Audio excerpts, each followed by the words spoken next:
அளவற்ற அருளாளனும் நிகரற்ற அன்புடையோனுமாகிய எல்லாம் வல்ல அல்லாஹுக்கே அனைத்து புகழும் உரித்தாகட்டும். சாதிமதம் ஏந்தி வந்த சத்திய தூதர் சன்மார்க்க போதகர் சர்தாரே தோ ஆலம் தாஜுல் மதீனா ரஹ்மத்துல் ஆலமீன் இமாமுல் அம்பியா ஹைருல் பரியா 350 கோடி முஸ்லிம்களின் இதய துடிப்பு எம் உயிரிலும் உயிரான உயிரிலும் மேலான கண்மணி நபிகள் நாயகம் ஸல்லல்லாஹு அலைஹி வஸல்லம் அவர்கள் மீதும் இன்னதின் பிற்காலத்திலே வாடிய மலராக இருக்கக்கூடாது, வாடாத மலராக இருக்க வேண்டும் என்பதற்காக உயிர் தியாகங்கள் இரத்த தியாகங்கள் செய்த சஹாபாக்கள், தாபிஊன்கள், தபஅ தாபிஈன்கள், இந்த உலகிலே வாழ்ந்த வாழப்போகின்ற அத்தனை முஸ்லிமான முஃமினான ஆண்கள் பெண்கள் மீதும் அல்லாஹ்வின் சாந்தியும் சமாதானமும் என்றென்றும் உண்டாவதாக. புனிதமிக்க ஜும்ஆவுடைய நாளிலே இஅ்திகாஃபுடைய நியத்தில் வந்து அமர்ந்திருக்கும் அல்லாஹ்வின் நல்லடியார்களே, அல்லாஹ் சுப்ஹானஹு வ தஆலா தன்னுடைய வாழ்க்கையில் எந்த நல்ல விடயங்களை எடுத்து நடக்கும்படி கூறியிருக்கிறானோ அவற்றை முடியுமான அளவு எடுத்து நடக்கும்படியும், எவற்றை விட்டு விலகி ஒதுங்கி தவிர்த்திருக்குமாறு கூறியிருக்கிறானோ அவற்றை விட்டு முற்றுமுழுதாக தவிர்த்து கொள்ளுமாறும் முதலில் எனக்கும் அப்பால் உங்களுக்கும் தக்வாவை கொண்டு நல்லுபதேசம் செய்கிறேன், ஞாபகம் ஊட்டிக் கொள்கிறேன். கண்ணியத்திற்குரிய அல்லாஹ்வின் நல்லடியார்களே, அல்லாஹ் சுப்ஹானஹு வ தஆலா இந்த உலகத்திலே சிறந்த படைப்பாக மனிதனை படைத்திருக்கிறான். இந்த மனிதர்களிலும் நம்முடைய தலைவர் ஹஜ்ரத் ரசூலுல்லாஹி ஸல்லல்லாஹு அலைஹி வஸல்லம் அவர்களை அல்லாஹ் கண்ணியப்படுத்தி வைத்திருக்கிறான். ஹஜ்ரத் ஸல்லல்லாஹு அலைஹி வஸல்லம் அவர்களுடைய ஒவ்வொரு விடயங்கள் இன்று வரை 5 லட்சம் ராவிமார்களின் மூலமாக, அறிவிப்பாளர்களின் மூலமாக அல்லாஹ் சுப்ஹானஹு வ தஆலா பாதுகாத்து கொண்டு வருகிறான். ஹஜ்ரத் ஸல்லல்லாஹு அலைஹி வஸல்லம் அவர்களுடைய ஒவ்வொரு அசைவும் ஒவ்வொரு விடயமும் ஹதீஸ்களில் தெள்ளத் தெளிவாக பதியப்பட்டிருக்கின்றன. ஹஜ்ரத் ஸல்லல்லாஹு அலைஹி வஸல்லம் அவர்களுக்கு அல்லாஹ் சுப்ஹானஹு வ தஆலா மொத்தமாக 7 குழந்தைகளை கொடுத்திருந்தான்.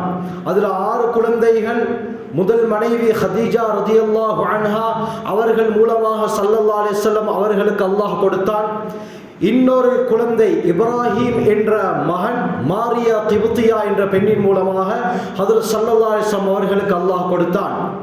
ஸல்லல்லாஹு அலைஹி வஸல்லம் அவர்களுடைய அந்த 7 குழந்தைகளில் 3 குழந்தைகள் ஆண் குழந்தைகள், காசிம், அப்துல்லா.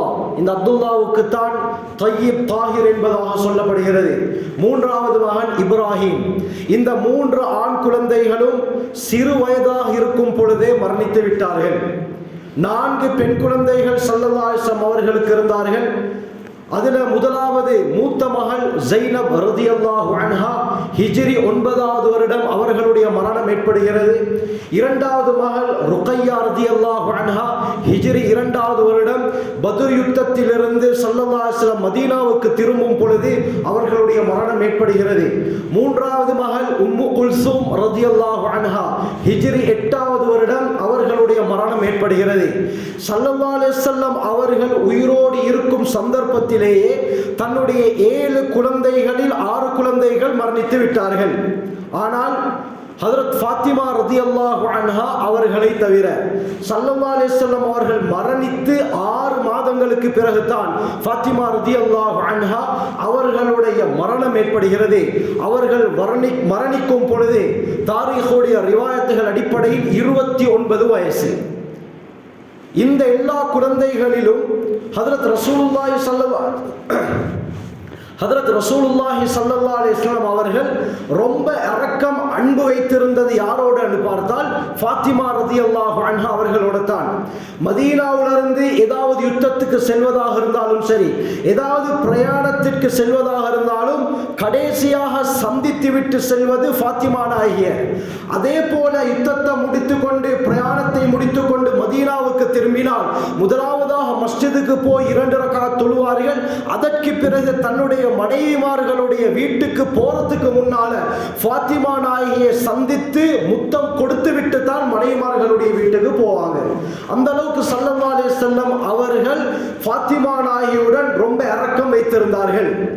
இந்த ஃபாத்திமா ரதியல்லாஹு அன்ஹா அவர்களை மனம் முடிப்பதற்காக பல சஹாபாக்கள், அபூபக்கர், உமர் ரதியல்லாஹு அன்ஹுமா போன்ற சஹாபாக்கள் நபி அவர்கள்ட்ட வந்து பெண் கேட்டும் ஸல்லல்லாஹு அலைஹி வஸல்லம் அவர்கள் முடித்து கொடுக்கல. காரணம் என்ன?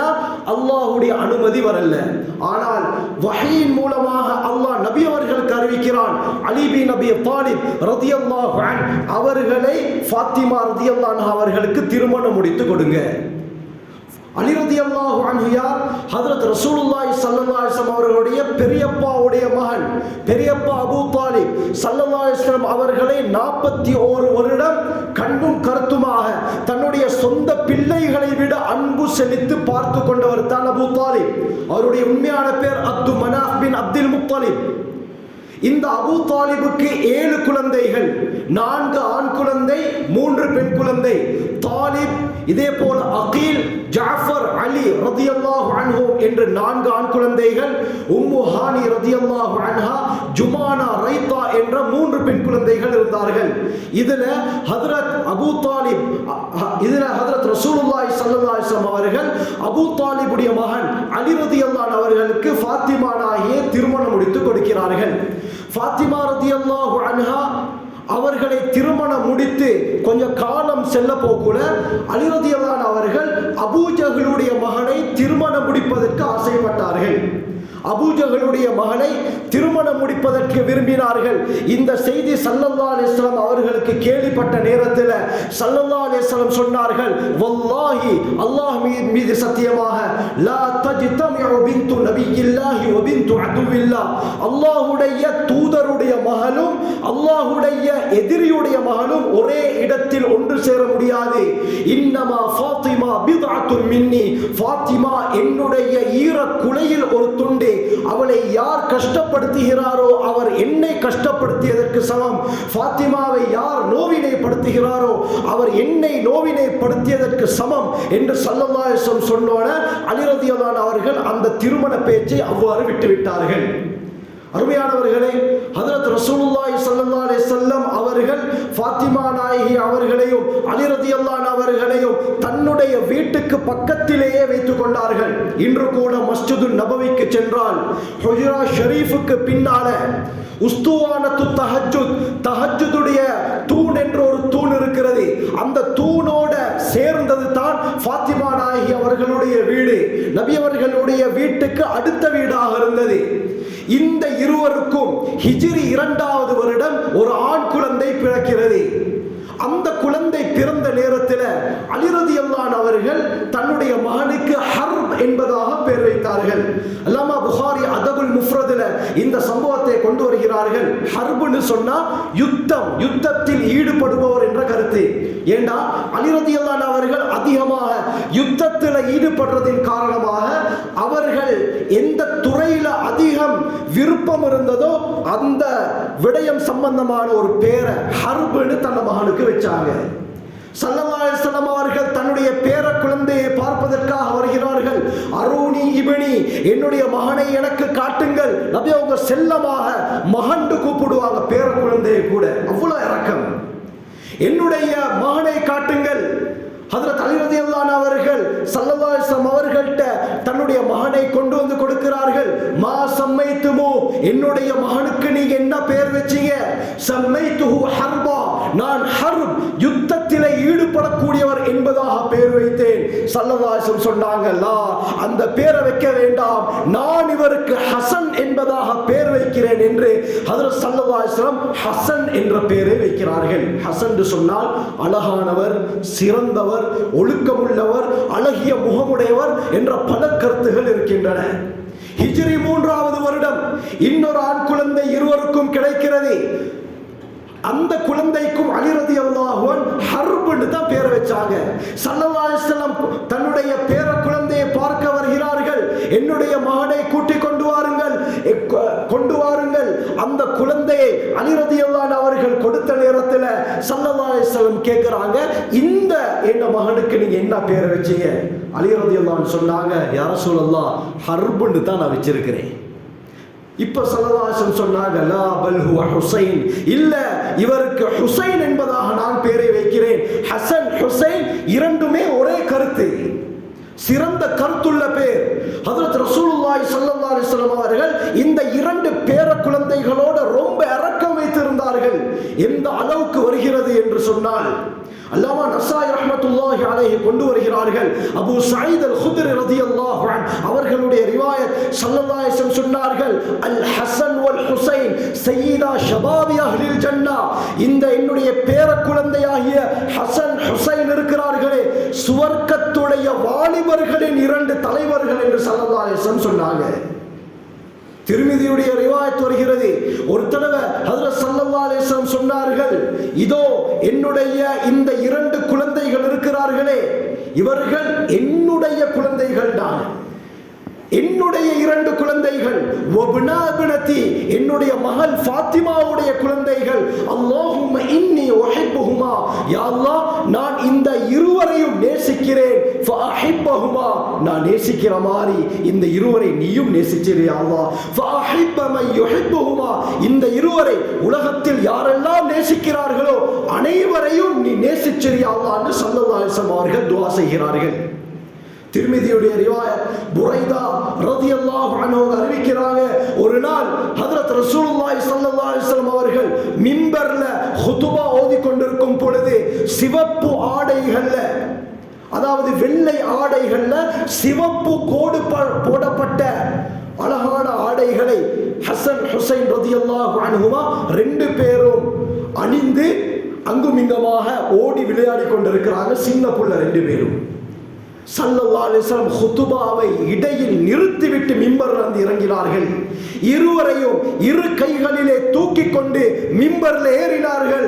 சொன்னார்கள், நான் குதுபா செய்து கொண்டிருக்கும் பொழுது என்னுடைய 2 பேர குழந்தைகளை இவ்வாறு விடுவதற்கு என மனசு விடல, அதனால தான் இறங்கி என் 2 குழந்தைகளையும் நான் சுமந்து கொண்டு ஏறினேன் என்று ஸல்லல்லாஹு அலைஹி வஸல்லம் அவர்கள் சொன்னார்கள். அந்த அளவுக்கு 2 பேரோட ரொம்ப இரக்கம். அனஸ் ரலியல்லாஹு அன்ஹு சொல்றாங்க, ஹசன் ரலியல்லாஹு அவர்கள் ஸல்லல்லாஹு அலைஹி வஸல்லம் அவர்களுடைய முகம் எப்படி இருக்குமோ அதே தோற்றத்தில் இருந்தாங்க. ஹசன் ரலியல்லாஹு அவர்களுடைய தோற்றம் ஸல்லல்லாஹு அலைஹி வஸல்லம் அவர்களுடைய தோற்றத்தை போல அச்சு அசலாக இருந்தது. ஹஜ்ரத் ஹசன் ரலியல்லாஹு அவர்கள் நடந்து 25 தடவை ஹஜ் செய்திருக்கிறார்கள். கண்ணியமானவர்களே, மிஷ்காத்துடைய ஹதீஸ் வருகிறது, ஹஜ்ரத் ரசூலுல்லாஹி ஸல்லல்லாஹு அலைஹி வஸல்லம் சொன்னார்கள், அல் ஹிலாஃபத்து பஅதி 30 சனா, எனக்கு பின்னால ஹிலாஃபத்துடைய மக்கள் ஆட்சி என்பது 30 வருடங்கள் நீடிக்கும் என்று சொன்னாங்க. 30 வருடங்கள் ஹிலாஃபத்துடைய ஆட்சி நடக்கும் என்று ஸல்லல்லாஹு அலைஹி வஸல்லம் அவர்கள் முன்னறிவிப்பு செய்தார்கள். ஸல்லல்லாஹு அலைஹி வஸல்லம் அவர்களுடைய வஃபாத் ஹிஜ்ரி 11வது வருடம் நடக்கிறது. நபி அவர்களுடைய வஃபாத்துக்கு பின்னால அபூபக்கர் சித்திக் ரலியல்லாஹு அன்ஹு முதல் கலீஃபாவாக 2 வருடம் ஆட்சி செய்கிறார்கள். அதற்கு பிறகு ஹஜ்ரத் உமர் பின் கத்தாப் ரலியல்லாஹு அன்ஹு 2வது கலீஃபாவாக 10 வருடம், மொத்தமாக 12 வருடம் ஆட்சி நடக்குது. 3வது கலீஃபா உஸ்மான் இப்னு அஃபான் ரலியல்லாஹு அன்ஹு 12 வருடம் ஆட்சி செய்கிறார்கள், மொத்தம் 24 வருடங்கள். 4வது கலீஃபாவாக அலி பின் அபி தாலிப் ரலியல்லாஹு அன்ஹு அவர்கள் 5 வருடமும் 6 மாதமும் ஆட்சி செய்கிறார்கள். மொத்தமாக 29 வருடமும் 6 மாதமும் பூர்த்தியாகுது. நபி அவர்கள் சொன்னதுக்கு 6 மாதம் தான் மிகுதியாக இருக்குது. அலி ரலியல்லாஹு அன்ஹு அவர்களுடைய காலத்தில் சில பிரச்சனைகளின் காரணமாக இஸ்லாமிய அரசாங்கம் 2ஆக பிளவுபடுது. முஆவியா ரலியல்லாஹு அன்ஹு அவர்களுடைய தலைமையில ஷாம்ல ஒரு ஆட்சி நடக்குது. அலி ரலியல்லாஹு அன்ஹு அவர்களுடைய தலைமையில ஈராக், கூஃபா, இதே போன்ற மதீனாவை தலைமை பீடமாக கொண்டு இன்னொரு ஆட்சி நடக்குது. அலி ரலியல்லாஹு அன்ஹு அவர்களை பிளான் பண்ணி அப்துர் ரஹ்மான் அல் முல்ஜிம் ஹவாரிஜிகளை சேர்ந்தவன் என்ன செய்கிறான், அலி ரலியல்லாஹு அவர்களை குத்த அலி ரலியல்லாஹு அவர்கள் அதே வருத்தத்துடன் ஷஹீதாக்கப்படுகிறார்கள். அலி ரலியல்லாஹு அன்ஹு அவர்கள் ஷஹீதாக்கப்பட்டதற்கு பிறகு 40,000 பேர், அல்லாமா இப்னு கஸீர் அல் பிதாயா வன் நிஹாயாவுல இந்த சம்பவங்களை தெளிவாக குறிப்பிடுகிறார்கள்.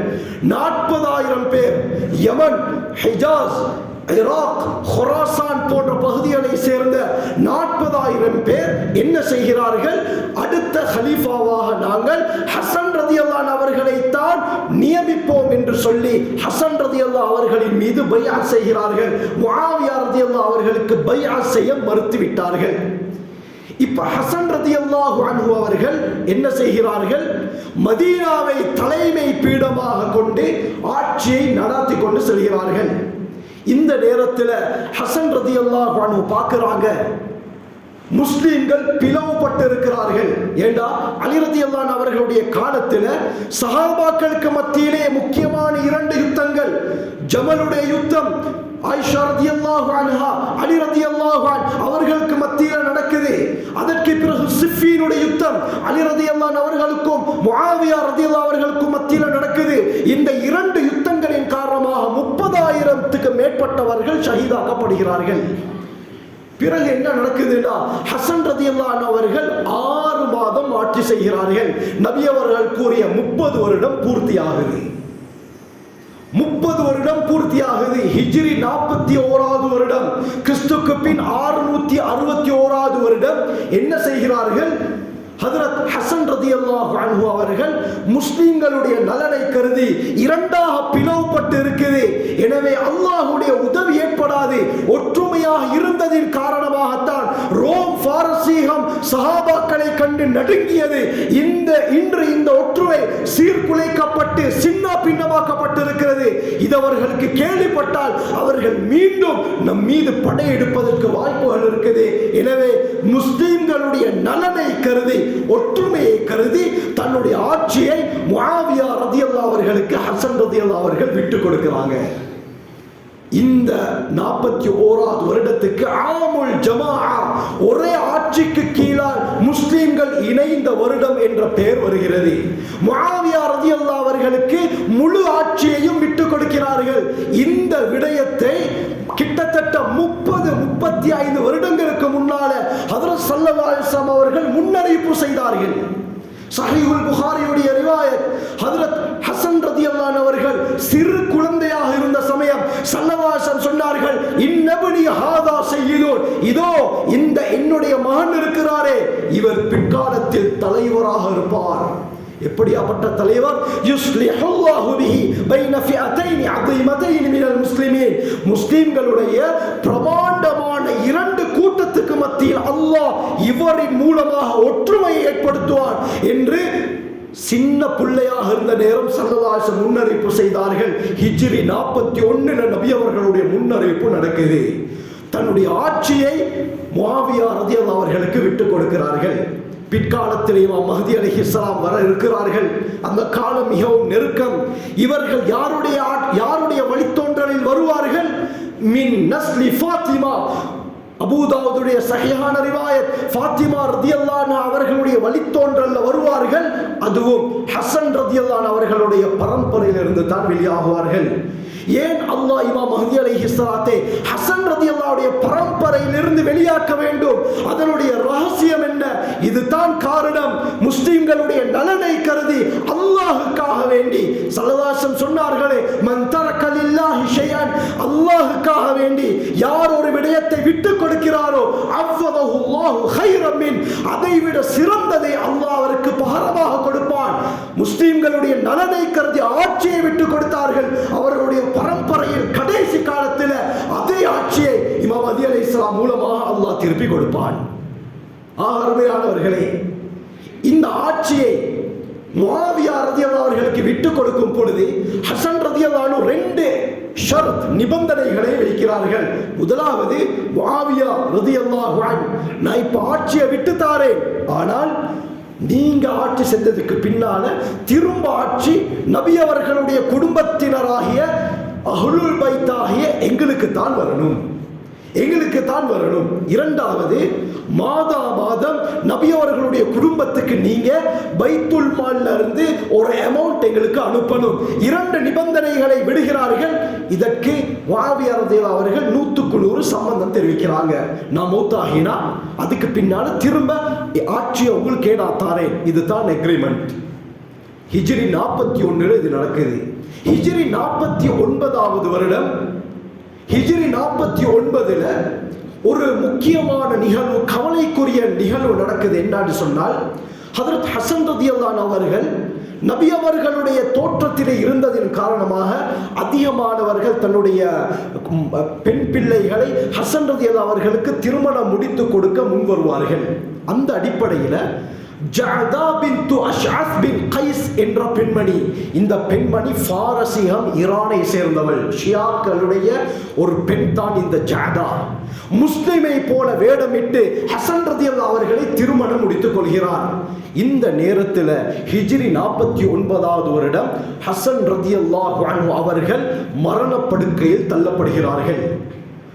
தன்னுடைய நானா, தன்னுடைய சகோதரருக்கு ஏதோ ஏற்பட்டு விட்டது என்று பார்ப்பதற்காக தம்பி ஹுசைன் ரலியல்லாஹு அவர்கள் ஹசன் ரலியல்லாஹு அவர்களிடத்திலே வருகிறார்கள். கேட்டாங்க, என்னுடைய சகோதரரே, உங்களுக்கு இந்த நிலைமை ஏற்படுவதற்கு யார் காரணம்?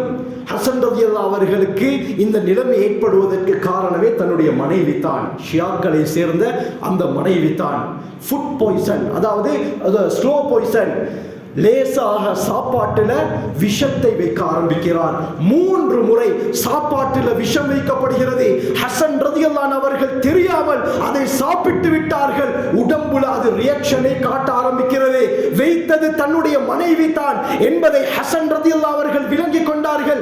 ஹுசைன் ரலியல்லாஹு கேட்கிறாங்க, நானா, சொல்லுங்க, உங்களுக்கு யார் இந்த வேலையை பார்த்தது? ஹஜ்ரத் ஹசன் ரலியல்லாஹு அவர்கள் தன்னுடைய மனைவியை காட்டிக் கொடுக்கவில்லை. கேட்டார்கள், மா சுஆலு யா அஹி, என்னுடைய சகோதரனே, நீ என்ன கேள்வியை கேட்கிறாய்? நான் யார் என்று சொன்னால் அவருடன் நீ யுத்தம் செய்து அவரை நீ கொன்று விடுவாய். எனக்கும் அவருக்கும் என்ன வித்தியாசம் இருக்கிறது? அகிலுஹும் இலல்லாஹ், நான் இந்த விடயத்தை அல்லாஹ்விடம் நான் பொறுப்பு கொடுத்து விட்டேன். ஆகவே நான் யார் என்பதை சொல்ல மாட்டேன், அல்லாஹ் பார்த்துக் கொள்வான் என்று ஹசன் ரலியல்லாஹு அவர்கள் யார் விஷம் வைத்தது என்ற விடயத்தை சொல்லாமல் மறைத்து விட்டார்கள். இதே வருத்தத்தில் ஹிஜ்ரி 49ல் ஹசன் ரலியல்லாஹுடைய மரணம் ஏற்படுது. இன்னா லில்லாஹி வ இன்னா இலைஹி ராஜிஊன். இந்த சந்தர்ப்பத்தில் முஆவியா ரலியல்லாஹுடைய ஆட்சி ஷாம்ல நடந்து கொண்டிருக்கிறது. முஆவியா ரலியல்லாஹுடைய மரணமும் ஏற்படுகிறது. சில இமாம்களுடைய கருத்துப்படி ஹிஜ்ரி 60ல் முஆவியா ரலியல்லாஹுடைய மரணம் ஏற்படுகிறது. முஆவியா ரலியல்லாஹு அவர்களுடைய மரணம் ஏற்பட்டதுக்கு பிறகு அடுத்த கலீஃபா யார்? அக்ரிமெண்ட் அடிப்படையில் இப்ப உயிரோடு இருக்கக்கூடிய நபி அவர்களுடைய குடும்பத்தை சேர்ந்த ஹுசைன் ரலியல்லாஹு அவர்களுக்கு தான் வர வேண்டும். ஆனால் ஷாம்ல இருக்கக்கூடியவர்கள் என்ன செய்கிறார்கள்? முஆவியா ரலியல்லாஹுடைய மகனாகிய யஸீதை கலீஃபாவாக ஆக்கிக் கொண்டார்கள். யஸீத் சஹாபி இல்லை, இந்த யஸீத் மிக மோசமானவன். ஹிஜ்ரி 62ல் அல்லாஹ் இப்னு கஸீர் அல் பிதாயா வன் நிஹாயாவில் எழுதுறாங்க, ஹர்ராவுடைய யுத்தம் ஏற்படுகிறது. ஷாம்ல இருந்து பெரும் படையை கூட்டிக் கொண்டு மதீனாவுக்கு வருகிறான். இவன் மதீனாவுக்கு வந்து 1000க்கு மேற்பட்ட மதீனத்து பெண்களை கற்பழிக்கிறான். அருமையானவர்களை, பயங்கரமான யுத்தம், ஹர்ராவுடைய யுத்தம். இந்த யஸீத் கலீஃபாவாக வருகிறான். இந்த விடயம் சஹாபாக்களுக்கு கேள்விப்படுது. அக்ரிமெண்டை முஆவியா புறக்கணித்து விட்டார். இதனால என்ன செய்தார்கள்? முக்கியமான சஹாபாக்கள் அப்துல்லா பின் உமர் ரலியல்லாஹு அன்ஹு, இதே போல அப்துல்லா பின் அப்பாஸ் ரலியல்லாஹு அன்ஹு போன்றவர்கள் எல்லாமே யஸீதுக்கு பைஅத் செய்வதை மறுத்து விட்டார்கள். அவனை நாங்கள் ஏன் கலீஃபாவாக ஏற்றுக்கொள்ள வேண்டும்? எங்களால் முடியாது என்று அவர்கள் மறுத்து விட்டார்கள். இந்த நேரத்தில் மர்வான் என்பவன் மக்காவுக்கு வருகிறான். ஹஜ்ரத் ஹுசைன் ரலியல்லாஹு அவர்களுக்கு இந்த செய்தி மதீனாவில் இருக்க போக்குல கேள்விப்படுது. யஸீத் அடுத்த கலீஃபாவாக ஆகிவிட்டான். இந்த நேரத்தில் மதீனாவில் இருந்து ஹுசைன் ரலியல்லாஹு அவர்கள் மக்காவுக்கு வருகிறார்கள். மக்காவில் இருக்கக்கூடிய நேரத்தில் மர்வான் வந்து கூறுகிறான், இப்படித்தான் அடுத்த கலீஃபாவாக நாங்கள் யஸீதை தேர்ந்தெடுத்துக் கொண்டோம்.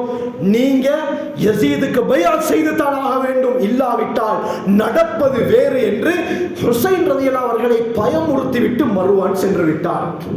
இப்ப ஹுசைன் ரலியல்லாஹு அவர்களுக்கு யோசனை என்ன செய்யறது? முஆவியா இப்படி செய்துட்டாரே, எங்களுடைய அந்த அக்ரிமெண்ட்டுக்கு மாற்றம் செய்துட்டாரே என்று யோசித்துக் கொண்டிருக்கிறார்கள். இந்த நேரத்தில் கூஃபாவிலிருந்து அதிகமான கடிதங்கள் ஹுசைன் ரலியல்லாஹு அவர்களுக்கு வருது. கூஃபா எங்க இருக்குது? ஈராக்குடைய பகுதி தான் கூஃபா. ஷாமுடன் ஒட்டிய பகுதி தான் கூஃபா. இந்த கூஃபாவில் இருந்து அதிகமான லெட்டர் ஹுசைன் ரலியல்லாஹு அவர்களுக்கு வருது. ஹுசைன் ரலியல்லாஹு அவர்கள் அந்த கடிதங்களை பிரித்து பார்க்கிறார்கள். அதுல என்ன எழுதப்பட்டிருக்குதுன்னா, கூஃபாவில் இருக்கக்கூடிய யாருமே யசீதை ஹலீஃபாவாக ஏற்றுக்கொள்ளல, உங்களைத்தான் நாங்கள் ஹலீஃபாவாக ஏற்றுக்கொள்ள விரும்புகிறோம். அதனால ஹுசைனை ரலியல்லாஹு அன்ஹு நீங்க பயப்படாம கூஃபாவுக்கு வாங்க, கூஃபாவில் இருக்கக்கூடிய 70,000 பேர் உங்களை ஹலீஃபாவாக ஏற்றுக்கொள்ள தயாராக இருக்கிறார்கள் என்ற கடிதம் வருது. இப்ப மஷூரா செய்றாங்க, இந்த விடயம் உண்மையா, இந்த விடயத்தை எப்படி நாங்கள் சரியாக அறிந்து கொள்வது, அல்லது கூஃபாவுக்கு நேரடியாகவே போவோமா என்று ஹுசைன் ரலியல்லாஹு அவர்கள் யோசித்த நேரத்தில் ஹஜ்ரத் ஹுசைன் ரலியல்லாஹு அவர்களுடைய ஒரு சகோதரர் தான் அகீல் இப்னு அலி. அதாவது அலி ரலியல்லாஹு அவர்கள் ஃபாத்திமா நாயகி மரணித்ததற்கு பிறகு இன்னொரு பெண்ணை திருமணம் முடித்தார்கள். அந்த பெண்ணின் மூலமாக கிடைத்தது தான் அகீல் என்ற சகோதரர். இந்த அகீல் இப்னு அலி என்ன சொல்கிறார்? ஹுசைனே ரலியல்லாஹு அன்ஹு என்ற சகோதரரே, நீங்க அவசரப்பட்டு கூஃபாவுக்கு போகாதீங்க, நான் முதல்ல கூஃபாவுக்கு போறேன். கூஃபாவுக்கு போயிட்டு இந்த விடயம் உண்மையா என்று நான் அலசி ஆராய்ந்து விட்டு அதற்கு பிறகு நான் ஒரு கடிதத்தை உங்களுக்கு அனுப்புகிறேன், அதற்கு பின்னால நீங்க வாங்க என்று சொன்னோன ஹுசைன் ரலியல்லாஹு அவர்கள் இந்த விடயத்தை ஏற்றுக்கொள்கிறார்கள். இப்ப அகீல் இப்னு அலி ரலியல்லாஹு அன்ஹு என்ன செய்கிறார்கள்? கூஃபாவுக்கு போறாங்க.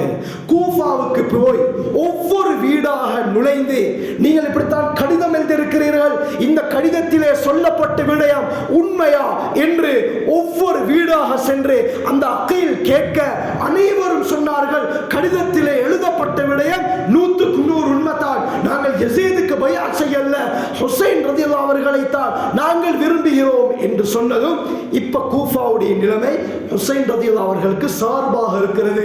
இப்போ ஒரு பிரதி கடிதத்தை எழுதி மதீனாவுக்கு, அதாவது மக்காவுக்கு அனுப்புகிறார்கள். ஹுசைன் ரலியல்லாஹு அன்ஹு, இங்க நிலைமை உங்களுக்கு சாதகமாகத்தான் இருக்குது, நீங்க தாராளமாக கூஃபாவுக்கு வரலாம். இந்த கடிதம் மதீனாவுக்கு வந்து சேரல. இந்த காலத்துல போல ஸ்பீட் போஸ்ட் எல்லாம் அந்த காலத்துல இல்லை. யாராவது ஒருவர் குதிரையில் அல்லது ஒட்டகத்தில் தான் அந்த கடிதத்தை எடுத்துக்கொண்டு வரணும். ஈராக் எங்கே இருக்கிறது? கிட்டத்தட்ட 1800 கிலோமீட்டருக்கு அங்கால இருக்கிறது கூஃபாவுடைய பகுதி. அங்கிருந்து லெட்டர் வந்து சேரணும். இந்த நேரத்தில் என்ன நடக்குதுன்னா, இந்த லெட்டர் மக்காவுக்கு போய் சேரக்கூடிய இந்த சந்தர்ப்பத்தில் கூஃபாவில் ஒரு முக்கியமான விடயம் நடக்குது. அதாவது ஷிமர் துல் ஜௌஷின் என்று சொல்லக்கூடியவனுக்கு, இப்படித்தான் கூஃபாவுல மக்கள் எல்லோருமே ஹுசைன் ரலியல்லாஹு அவர்களுக்கு தான் ஆதரவை தெரிவிக்கிறாங்க என்ற விஷயம் தெரிவிக்கிறாங்க. இந்த ஷிமர் யாரு? யசீதுடைய ஆள். உடனே ஷிமர் என்ன செய்யறான்? ஒரு கடிதத்தை யசீதுக்கு அனுப்புறான். இப்படித்தான் கூஃபாவுடைய நிலைமை உங்களுக்கு பாதகமாக இருக்குது, இங்கே இருக்கக்கூடிய அனைவரும் உங்களுக்கு எதிராக திரும்பி விட்டார்கள், ஹுசைன் ரலியல்லாஹு அவர்களை தான் கலீஃபாவாக வர வேண்டும் என்று விரும்புகிறார்கள் அப்படின்னு ஒரு கடிதத்தை யசீதுக்கு அனுப்ப, யசீத் என்ன செய்கிறான்? அந்த கடிதத்தை படித்து பார்க்கிறான். இவனுக்கு இப்ப கோபம் ஏற்படுது. என்ன செய்யறான்டா? இவன் ஈராக்குடைய கவர்னராக இருந்த உபைதுல்லா பின் ஜியாத். இந்த உபைதுல்லா பின் ஜியாத் யார்? அல்லாமி இப்னு கஸீர் அல் பிதாயா வன் நிஹாயாவுல ஒரு ஹதீஸை கொண்டு வருகிறார்கள். ஹஜ்ரத் ஸல்லல்லாஹு அலைஹி வஸல்லம் சொன்னார்கள், இந்த உம்மத்தில ஷிராருன் நாஸ், மிக பயங்கரமானவர்கள் 2 பேர். முதலாவது ஹஜ்ஜாஜ் இப்னு யூசுப், இரண்டாவது உபைதுல்லா பின் ஜியாத் என்று ஸல்லல்லாஹு அலைஹி வஸல்லம் முன்னறிவிப்பு செய்தார்கள். அந்த உபைதுல்லா பின் ஜியாத் தான் இவன். ஈராக்குடைய கவர்னராக இருக்கிறான், யசீதுடைய ஆள்.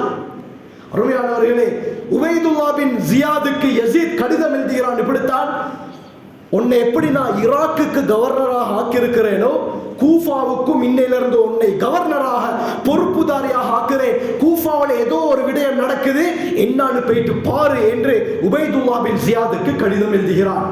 உபைதுல்லா பின் ஜியாத் மிக மோசமானவன். கூஃபாவுடைய அதிகாரம் தன் கைவசம் கிடைக்கிறது. இந்த நேரத்தில் ஷிமரிடத்திலே என்ன நடக்கிறது என்று உபைதுல்லா பின் ஜியாத் தெளிவாக கேட்டுக்கொண்டான்.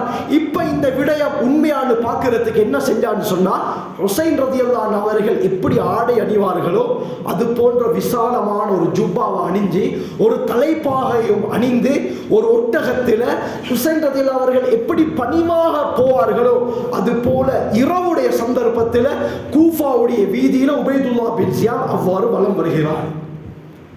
இருளின் காரணமாக முகம் தெளிவாக மக்களுக்கு விளங்கல்ல.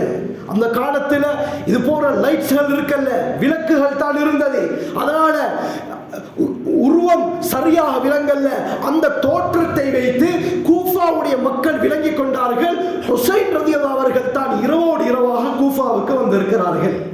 வந்திருப்பது உண்மையிலேயே ஹுசைன் ரலியல்லாஹு அவர்கள் தான் என்று சொல்லி உபைதுல்லாஹ் பின் ஜியாத கூஃபாவில் இருந்த அனைவரும் ஹுசைன் ரலியல்லாஹு அவர்கள் என்று நினைத்து வரவேற்க ஆரம்பிக்கிறாங்க.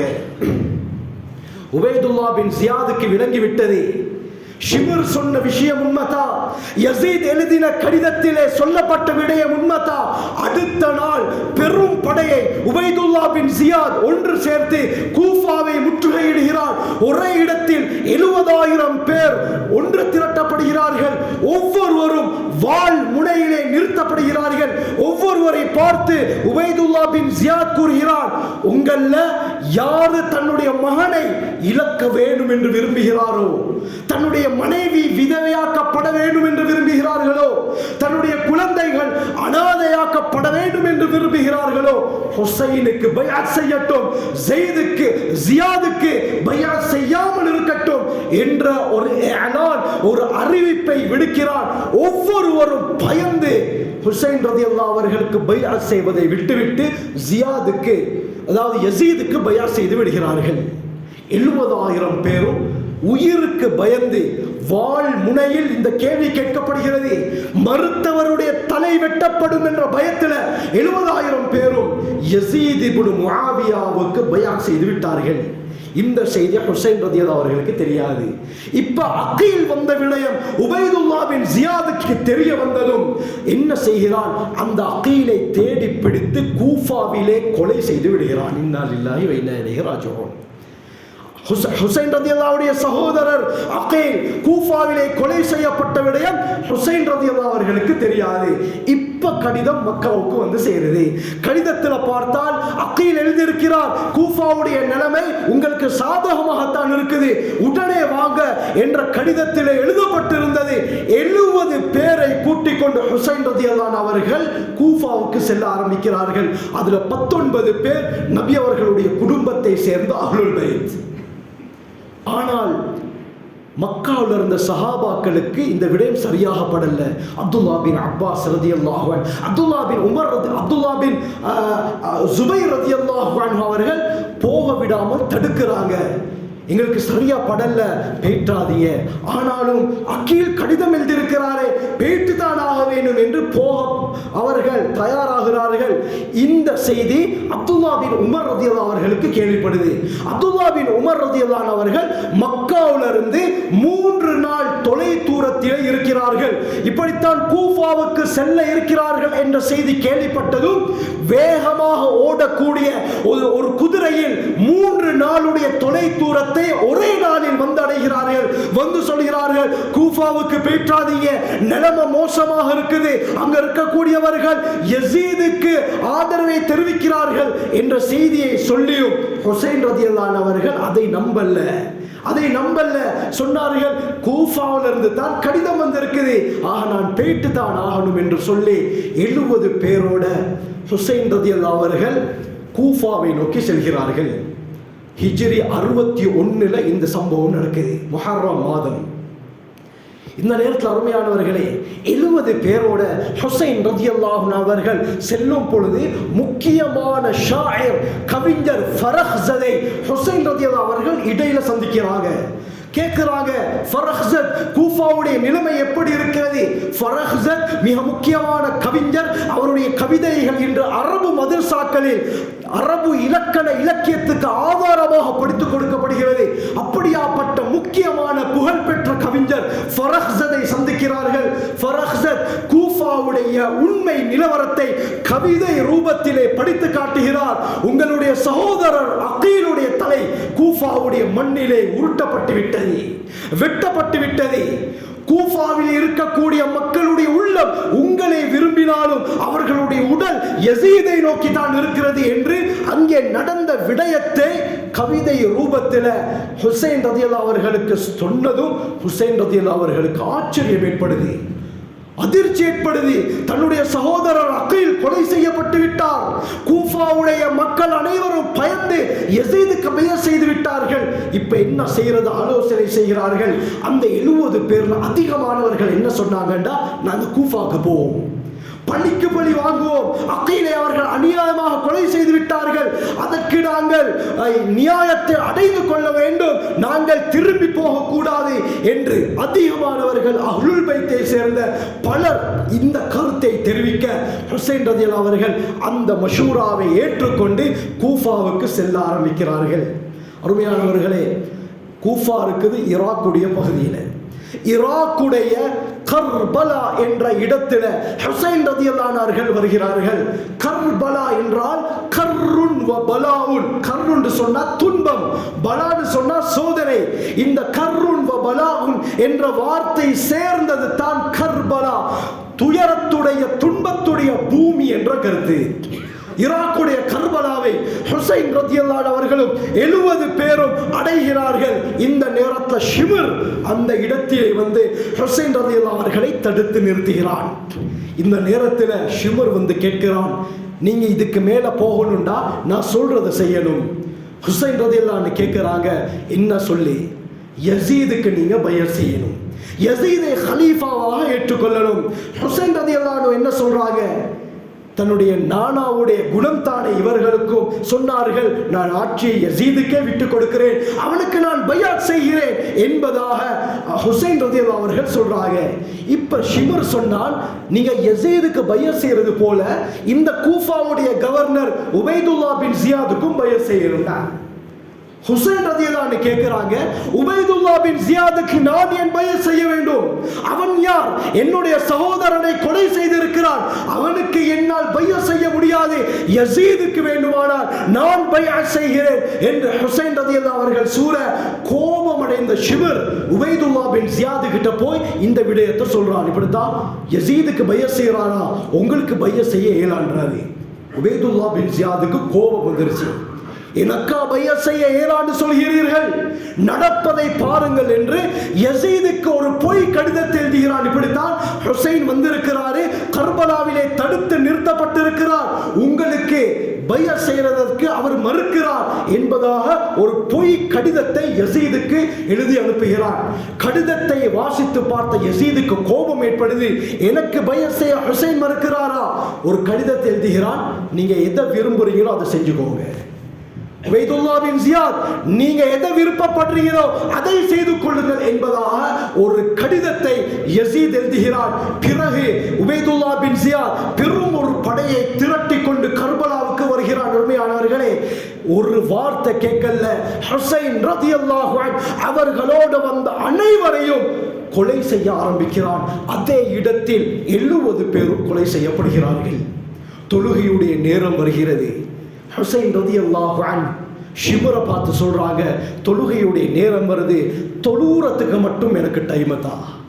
ஷிமர் சொல்றான், தொழுறதுக்கு எல்லாம் இங்க டைம் இல்லை, ஒன்று நாங்கள் வெற்றி பெற வேண்டும் அல்லது நீங்கள் வெற்றி பெற வேண்டும், அதற்கு பிறகு பார்த்துக் கொள்வோம், தொழுவதற்கெல்லாம் இங்கே நேரம் இடம் கொடுக்காது என்று ஷிமர் சொல்கிறார். அவன் ஒரு முஸ்லிம். அருமையானவர்களே, இன்று காசாவில் எத்தனை பேர் கொலை செய்யப்பட்டார்கள்? சுப்ஹானல்லாஹ், 1,00,000க்கு மேற்பட்டவர்களுடைய உறுப்புகள் இல்லாமலாக்கப்பட்டிருக்கிறது. இதற்கு காரணம் யார்? அந்த இஸ்ரேலை சேர்ந்த யூதர்கள். அவர்கள் அந்நிய சமூகத்தை சேர்ந்தவர்கள். ஆனால் கர்பலாவுல ஹுசைன் ரலியல்லாஹு அவர்களுக்கு எதிராக வந்தது அந்நியர்கள் இல்ல, முஸ்லிம்கள் தான். பதவி ஆசை. அருமையானவர்களே, ஆட்சி பதவி ஆசை காரணமாக நபி அவர்களுடைய குடும்பம் என்று கூட பார்க்கல. என்ன நடக்குதுன்னு சொன்னால், என்ன ஹஜ்ரத் ஹுசைன் ரலியல்லாஹு அவர்கள் என்னுடைய உயிர் போனாலும் பிரச்சனை இல்ல, தொழ வேண்டும் என்று தொழ ஆரம்பிக்கிறார்கள். ஹஜ்ரத் ஸல்லல்லாஹு அலைஹி வஸல்லம் 7 வானத்தை தாண்டி அல்லாஹ்வுடைய சன்னிதானத்தை அடைந்து அல்லாஹ் கிஃப்டாக நபி அவர்களுக்கு கொடுத்தது தான் தொழுகை. அந்த நபி அவர்களுடைய பேர குழந்தைக்கு அந்த தொழக்கூடிய பாக்கியத்தை அந்த கொடியவர்கள் கொடுக்கல. அருமையானவர்களே, தொழ தக்பீரை கட்டுகிறார்கள், தொழுகிறார்கள், ருக்கு சுஜூத் இஅ்திதால் எல்லாம் நடக்குது. அத்தஹியாத்திலே இருக்கிறார்கள். அஹ்லுல் பைத்தை சேர்ந்த அப்துர் ரஹ்மான் என்று சொல்லப்படக்கூடிய 2 வருடம் கூட பூர்த்தி பூர்த்தியாகாத ஒரு குழந்தை ஹுசைன் ரதியல்லாஹுடைய மடியில் உட்கார்ந்து தாடியை பிடித்து விளையாட ஆரம்பிக்குது. ஹுசைன் ரதியல்லாஹு அவர்கள் அத்தஹியா தோதி கொண்டிருக்கிறார்கள். இந்த நேரத்தில் சினான் இப்னு அனஸ் அன்-நஹை என்ற கொடியவன் என்ன செய்தான் என்றால், ஒரு அம்பை வில்லிலே வைத்து இழுத்து விடுகிறான். ஹுசைன் ரதியல்லாஹு அன்ஹு அவர்களுடைய நெற்றியை அந்த அம்பு துளைத்து கொண்டு செல்கிறது. அருமையானவர்களே, பட்ட வேகத்தில் இரத்தம் தெறிக்கிறது. தாடியை பிடித்து விளையாடி கொண்டிருந்த அந்த அப்துர் ரஹ்மான் என்ற குழந்தையுடைய முகம் இரத்தமாக மாறிவிடுகிறது. அத்தஹியாத்தில் இருந்தவாறு ஹுசைன் ரதியல்லாஹு அவர்கள் அவ்வாறு சாகிறார்கள். இன்னா லில்லாஹி வ இன்னா இலைஹி ராஜிஊன். அதே இடத்தில் அவர்கள் கொலை செய்யப்படுகிறார்கள். கொலை செய்யப்பட்டதற்கு பிறகு இந்த ஷிமர் என்ன செய்கிறான் தெரியுமா? இவனுடைய படை 70 பேருடைய தலையையும் தனியாக வெட்டி எடுக்கிறான். எடுத்து ஒரு தட்டில 70 பேருடைய தலையையும் வைத்து ஒரு துணியிலே மூடி உபைதுல்லா பின் ஜியாதிடத்திலே கொண்டு செல்கிறார்கள். அரச பிரதானிகள் தங்களுடைய செல்வங்களை எடுத்துக்கொண்டு எப்படி ஒரு அரசருடைய தர்பாருக்கு செல்வார்களோ அது போல என்ன செய்கிறார்கள், 70 பேருடைய தலைகளையும் 70 தட்டிலே வைத்து மூடி உபைதுல்லா பின் ஜியாதிடத்திலே கொண்டு செல்கிறார்கள். உபைதுல்லா பின் ஜியாத் ஒரு துணியை அகற்றி பார்க்கிறார். ஹுசைன் ரலியல்லாஹு அன்ஹு ஹஜ்ரத் ஸல்லல்லாஹு அலைஹி வஸல்லம் அவர்களுடைய பேர குழந்தை எந்த அளவுக்கு இரக்கம் வைத்திருந்தார்கள். அந்த ஹுசைன் ரலியல்லாஹு அன்ஹு அவர்களுடைய தலை இருக்கிறது. ஒரு அம்பை எடுத்து ஹுசைன் ரலியல்லாஹுடைய மூக்கு துவாரத்திலே இட்டு தலையை தூக்கி அந்த இடத்திலே சொல்கிறார், பாருங்கள் நபி அவர்களுடைய பேர குழந்தையுடைய முகம் இன்று என்ற கையில் இருக்கிறது. நபி அவர்களுடைய பேர குழந்தை ஹுசைனுடைய தலை இன்று என்னுடைய கையிலே இருக்கிறது என்று அந்த இடத்திலே பரிகாசம் செய்ய அனைவரும் கை கொட்டி சிரிக்கிறார்கள். அருமையானவர்களே, சினான் இப்னு அனஸ் அன்-நஹை என்பவன் தான் ஹுசைன் ரலியல்லாஹு அவர்களை கர்பலாவிலே கொலை செய்கிறான். இந்த சம்பவம் முஹர்ரம் 10வது நாள், இந்த மாதம் 10வது நாள் ஹிஜ்ரி 61 நடக்குது. பிறகு என்ன நடக்குது அருமையானவர்களே, 70 பேருடைய உடம்புகள் அவ்வாறு ஒரே இடத்தில் ஒன்று சேர்க்கப்படுகிறது. ஆடைகளை முழுமையாக கலட்டி நிர்வாணப்படுத்துகிறார் உபைதுல்லா பின் ஜியாத். 70 பேருடைய உடம்புகள் மலை போல குவிக்கப்பட்டு குதிரைகளை அந்த உடம்புக்கு மேலால் ஓட வைக்கிறார். 70 உடம்புகளும் சல்லடை போல ஆக்கப்படுகிறது. கர்பலாவிலே இருந்த பெண்கள், கூஃபாவுடைய பெண்கள் அழுதழுதவாறு பயப்படுகிறார்கள். கர்பலா பூமி இந்த நபி அவர்களுடைய குடும்பத்தாருடைய ஆடைகளை கலட்டி கொண்டது. ஆனாலும் கர்பலாவுடைய தூசிகள் இந்த நபி அவர்களுடைய குடும்பத்தாருக்கு ஆடைகளாக மாறிவிட்டது என்று தேம்பி தேம்பி அந்த பெண்கள் வைத்தே படிக்கிறார்கள். இந்த சம்பவம் நடக்கிறது அருமையானவர்களே. திர்மிதியுடைய ரிவாயத் வருகிறது. சல்மா என்ற பெண்மணி கூறுகிறார், நான் ஹஜ்ரத் ஸல்லல்லாஹு அலைஹி வஸல்லம் அவர்களுடைய மனைவி உம்மு சலமா ரலியல்லாஹு அன்ஹா அவர்களுடைய வீட்டுக்கு சென்றேன். அவர்கள் அழுது கொண்டிருந்தார்கள். கேட்டேன், ஏன் நீங்கள் அழுகிறீர்கள்? சொன்னார்கள், இப்பொழுது தான் நான் கனவிலே ஹஜ்ரத் ரசூலுல்லாஹி ஸல்லல்லாஹு அலைஹி வஸல்லம் அவர்களை பார்த்தேன். நபி அவர்களுடைய தோற்றமே வித்தியாசமாக இருந்தது. தாடியிலே தலையிலே மண் படிந்தவர்களாக கவலை தோய்ந்த முகத்துடன் இருந்தார்கள். யா ரசூலல்லாஹ், இது என்ன தோற்றம் என்று நான் கனவிலே கேட்டேன். ஹஜ்ரத் ஸல்லல்லாஹு அலைஹி வஸல்லம் சொன்னார்கள், இப்பொழுது தான் என்னுடைய பேர குழந்தை ஹுசைனுடைய ஜனாசாவிலே கலந்து விட்டு வருகிறேன் என்று ஸல்லல்லாஹு அலைஹி வஸல்லம் சொன்னார்கள். முஸ்னத் அஹ்மதுடைய ரிவாயத் அப்துல்லா பின் அப்பாஸ் ரலியல்லாஹு அன்ஹு சொல்றாங்க, நான் கைலூலாவுடைய தூக்கம், லுஹருக்கு முன்னால் தூங்கக்கூடிய சுன்னத்தான தூக்கம், நான் தூங்கிக் கொண்டிருந்தேன். கனவிலே ஸல்லல்லாஹு அலைஹி வஸல்லம் அவர்களை பார்த்தேன். ஒரு கையிலே ஒரு பாட்டில் இருந்தது, இன்னொரு கையிலே ஸல்லல்லாஹு அலைஹி வஸல்லம் அவர்கள் பூமியிலே இருந்த இரத்தத்தை வலித்து அந்த பாத்திரத்திலே ஊத்தி கொண்டிருந்தார்கள். உடனே கேட்டேன், மஹாத தம் யா ரசூலல்லாஹ், அல்லாஹ்வின் தூதரே, இது யாருடைய இரத்தம்? யாருடைய இரத்தத்தை வலித்து நீங்கள் ஊத்தி கொண்டிருக்கிறீர்கள்? சொன்னார்கள், தமு ஹுசைன், ஹுசைன் கர்பலாவிலே ஷஹீதாக்கப்பட்டு விட்டார். அவருடைய இரத்தம் பாலடைந்து விடக்கூடாது, பாலடைந்து விடக்கூடாது, பாலாகி விடக்கூடாது. இவருடைய இரத்தம் பாதுகாக்கப்பட வேண்டும் என்பதற்காகத்தான் நான் பூமியிலே இரத்தத்தை வலித்து ஊத்திக் கொண்டிருக்கிறேன் என்று ஸல்லல்லாஹு அலைஹி வஸல்லம் சொன்னார்கள். தூக்கத்திலிருந்து திடுக்கிட்டு எழுந்தேன். நான் விசாரித்து பார்த்தால் அன்றைய நாள் கர்பலாவுடைய பூமியில ஹுசைன் ரலியல்லாஹு அன்ஹு அவர்கள் ஷஹீதாக்கப்பட்ட செய்தி உறுதிப்படுத்தப்பட்டது. சுப்ஹானல்லாஹ். இந்த அளவுக்கு கவலையான நபி அவர்களுடைய குடும்பத்துக்கு நடந்த அநியாயம் நடந்தது தான் இந்த முஹர்ரமுடைய மாதம் ஆஷுராவுடைய தினம். அருமையானவர்களே, மிகப்பெரிய வரலாறு. எவ்வளவு சுருக்கமாக முடியுமோ அந்த அளவுக்கு சுருக்கமாக நான் சொன்னேன். அருமையானவர்களே, அல்லாஹ் சுப்ஹானஹு வ தஆலா இப்படி ஒவ்வொரு நிகழ்வை ஒவ்வொரு நாளிலே நிகழ்த்தி காட்டியிருக்கிறார். ஆகவே அல்லாஹ் சுப்ஹானஹு வ தஆலா யார் ஈமான்தாரியாக இருக்கிறாரோ அவர்களுக்கு தான் இப்படியாப்பட்ட சோதனையை கொடுப்பான். அல்லாஹ் யாரை விரும்புகிறாரோ அவருக்கு தான் இந்த சோதனையை கொடுப்பான். சோதனையிலே பொறுமையாக இருந்தால் நிச்சயமாக சுவர்க்கம், அவருடைய மறுமை வாழ்க்கை நிம்மதியாக சந்தோஷமாக மாறிவிடும். ஆகவே நாம் நம் வாழ்க்கையை சிறந்த முறையிலே அமைத்துக் கொள்ள வல்ல அல்லாஹ் நம் அனைவருக்கும் கிருபை செய்வானாக. ஜஸாக்குமுல்லாஹு கைர். வ ஆகிரு தஅவானா அல்ஹம்துலில்லாஹி ரப்பில் ஆலமீன்.